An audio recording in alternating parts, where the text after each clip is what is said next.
नमस्कार बच्चों। Karl Marx ने विभिन्न समाजों में वर्ग की बात करी। कार्ल मार्क्स ने बताया था कि हर समाज में एक वर्ग नाम की व्यवस्था उत्पन्न होती है।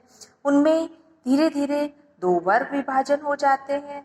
दोनों वर्गों में परस्पर विभाजन होता है, परस्पर संघर्ष होता है और उससे एक नए समाज की स्थापना होती है। इस प्रकार अब तक के जितने भी नए समाज स्थापित हुए हैं उन सब का जो इतिहास है वो एक वर्ग संघर्ष है, यानी कि समाज में धीरे धीरे दो वर्गों का उदय होता है, उनमें परस्पर संघर्ष होता है और उसमें से एक वर्ग हारता है और दोबारा एक नए वर्ग की स्थापना होती है। कार्ल मार्क्स ने विभिन्न समाजों की बात करी और विभिन्न समाजों में वर्ग स्थापित बताया। सबसे पहले अगर हम बात करें तो आदिम साम्यवादी समाज में वर्ग। आदिम साम्यवादी समाज जहाँ पर उत्पादन के साधन तथा उत्पादन की वस्तुओं पर संयुक्त स्वामित्व होता था। वहाँ पे किसी एक वर्ग विशेष या व्यक्ति विशेष का कोई स्वामित्व नहीं था। सभी चीजों पर सभी लोगों का समान अधिकार था, अर्थात वहाँ कोई स्पष्ट वर्ग व्यवस्था नहीं थी।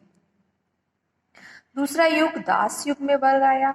दास युग में दो वर्ग स्पष्ट नजर आते थे, दास वर्ग और स्वामी।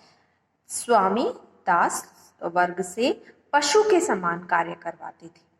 उनका स्थान समाज में बिल्कुल निम्न था। स्वामी दास से हर तरह का, हर वर्ग का कार्य करवाते थे।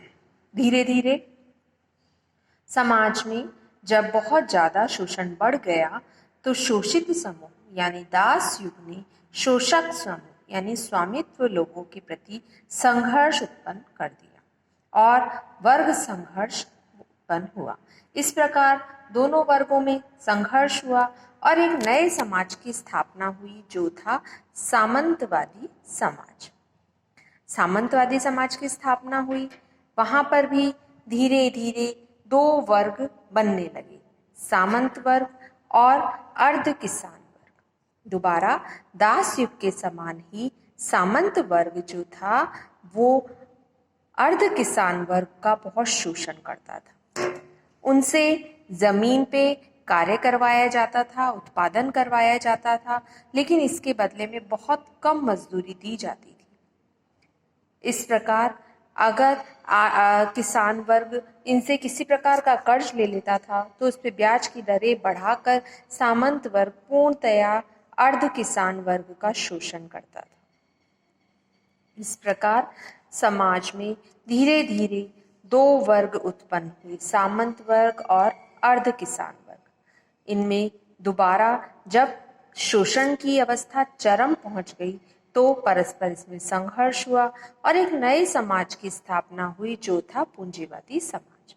पूंजीवादी समाज या हम कह सकते हैं आधुनिक समाज। पूंजीवादी समाज में पूंजीपति होते थे जो बहुत धनी व्यक्ति होते थे और दूसरे व्यक्ति थे श्रमिक वर्ग जो कि मजदूर वर्ग होते थे। ये पूंजीपति वर्ग के पास बहुत बड़ी बड़ी फैक्ट्रीज व औद्योगिक धंधे होते थे जिसमें श्रमिक वर्ग उत्पादन करते थे। पूंजीपति वर्ग ने धीरे धीरे